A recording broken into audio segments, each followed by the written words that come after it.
Real change is lonely, and that's the part nobody puts in the highlight reel. Everybody talks about the results, the glow up, the win at the finish line, but they don't talk about the empty rooms, the quiet mornings, the nights where it's just you and your thoughts. That's where real change actually happens. Not when people are watching, not when it's being applauded, but when nobody cares enough to check if you showed up or not. When you decide to really change, you automatically separate yourself.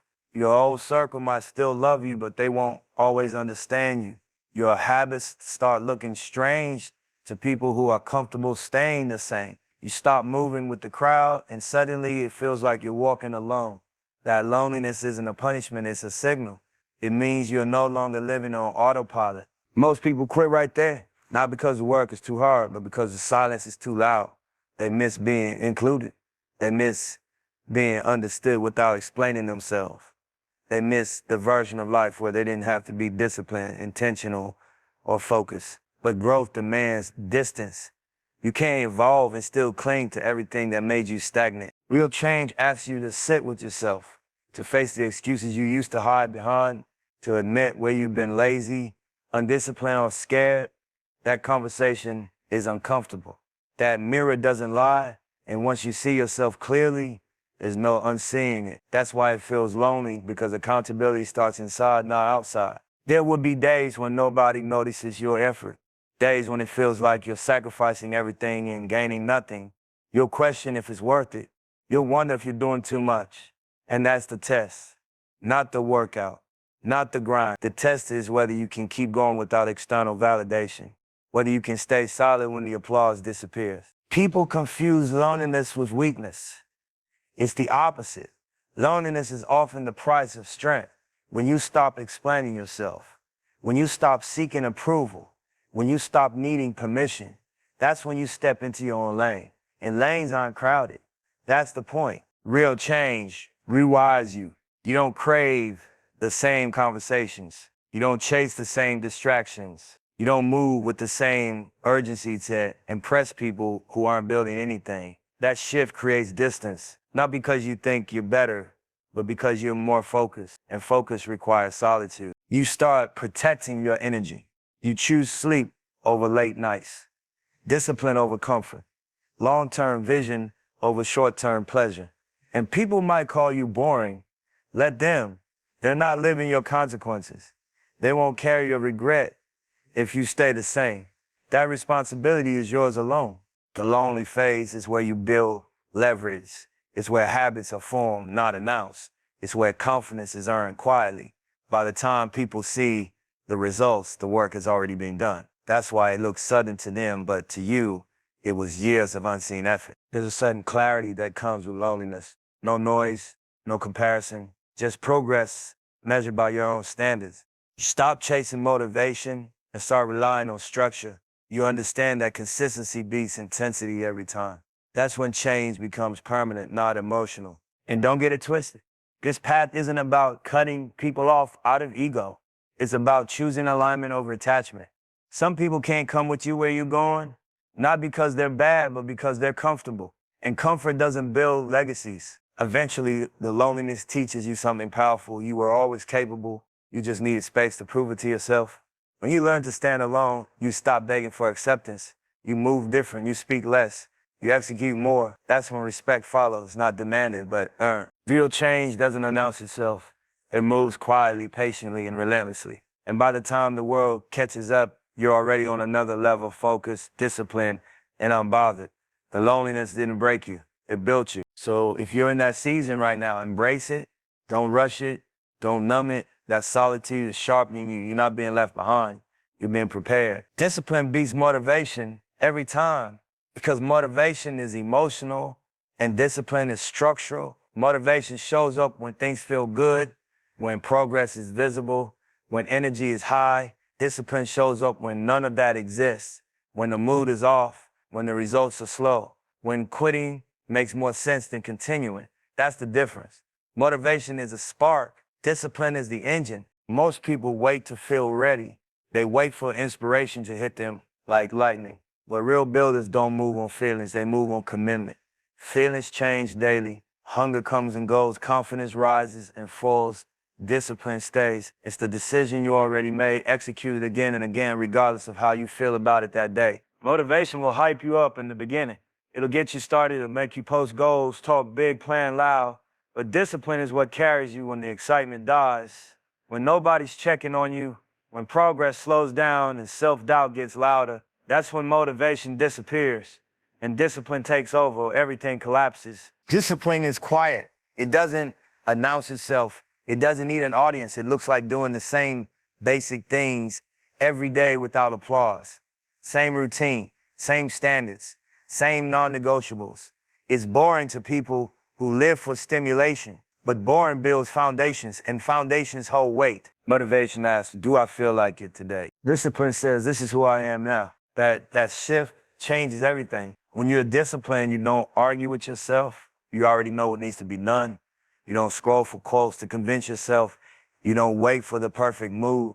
You execute because that's the standard you set. Standards eliminate excuses. Discipline is self-respect in action. It's choosing long-term peace over short-term comfort.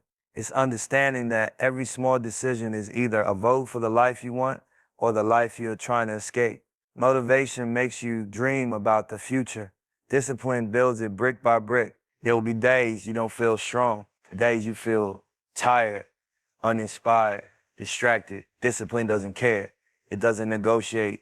It shows up anyway. That's why disciplined people look unstoppable from the outside. Not because they're special, but because they're consistent. Motivation fades the moment resistance shows up. Discipline thrives in resistance. Resistance is proof you're doing something that bad. Easy paths don't require discipline. Average lives don't demand it.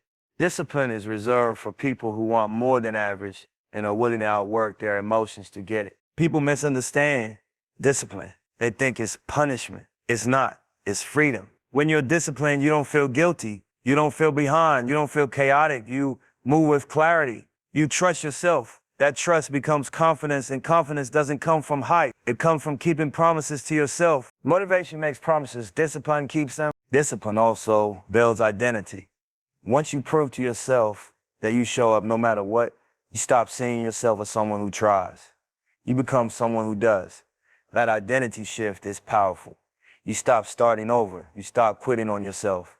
You stop needing reminders of who you're trying to be. The real advantage of discipline is that it compounds. One disciplined day turns into a week turns into a year turns into a new life. Motivation can't compound because it's inconsistent. Discipline stacks quietly until results become undeniable. And here's the truth most people avoid. Discipline feels heavy before it feels light. At first, it's uncomfortable. It feels restrictive. But once habits lock in, discipline becomes automatic. What once felt hard becomes normal. What once felt impossible becomes routine. That's how transformation happens, not through intensity, but through repetition. When motivation runs out, and it will discipline, is the only thing left standing. That's why disciplined people don't panic when things get hard. They expect it. They plan for it. They build systems that work even on bad days. So stop chasing motivation. Stop waiting to feel inspired. Build discipline so strong that it carries you when motivation disappears. Because in the long run, motivation might start the journey, but discipline is the reason you finish it. Growth humbles before it elevates, and that's a lesson you only learn by going through it, not talking about it. Everybody wants the rise, the recognition, the respect that comes with leveling up, but very few are ready for the stage where life strips you first. Before you get stronger, you get exposed.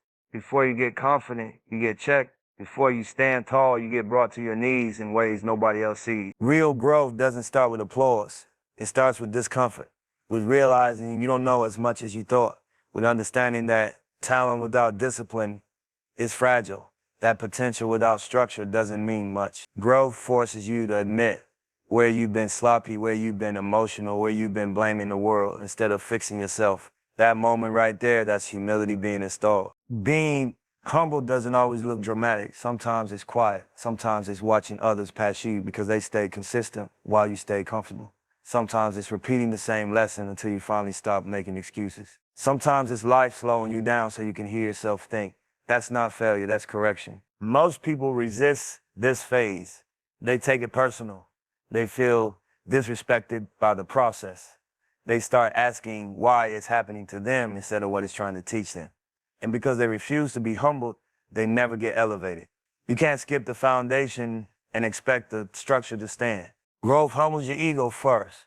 It takes away the need to prove yourself. It removes the hunger for validation. It teaches you to move in silence, to let results speak instead of explanations. When your ego dies, your focus sharpens. You stop performing for attention and start building for longevity. There's a certain loneliness that comes with being humble. You realize not everyone is meant to walk with you at every stage. Some people only know the old version of you. Some only respect you when you're winning. Growth teaches you to be okay with that. It teaches you to find confidence in progress, not popularity. Humility also teaches patience. You learn that timing matters, that rushing the process can ruin the outcome, that some doors don't open until you're ready to handle what's behind them. You start trusting the grind instead of forcing the result. That patience becomes discipline, that discipline becomes mastery. When growth starts to elevate you, it doesn't feel like luck. It feels earned because you remember the nights you questioned yourself, the days you felt invisible, the moments where quitting would have been easier. Elevation here is different when you've been humbled properly. You don't waste it. You don't brag about it. You protect it. People see the rise and think it happened overnight. They didn't see the character being built behind the scenes. They didn't see the pride you had to let go of, the habits you had to break, the comfort you had to sacrifice. Elevation without humility creates arrogance. Elevation after humility creates leadership. Growth also humbles you by showing you there's always another level.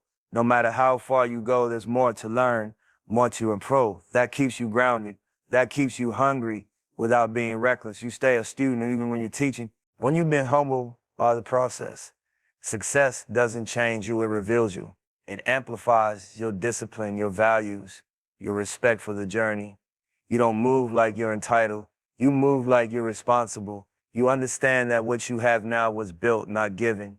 That's why real growth doesn't create loud people. It creates solid ones. People who don't panic under pressure. People who don't fold when challenged. People who don't need to announce their power because it's felt. So if you're in a season where life is humbling you, don't fight it. Don't rush it. Don't let pride block the lesson. That phase is preparing you for something bigger than your current capacity. Growth isn't trying to embarrass you. It's trying to mature you. Because when elevation finally comes, it's not about standing above others. It's about standing firmly on who you become.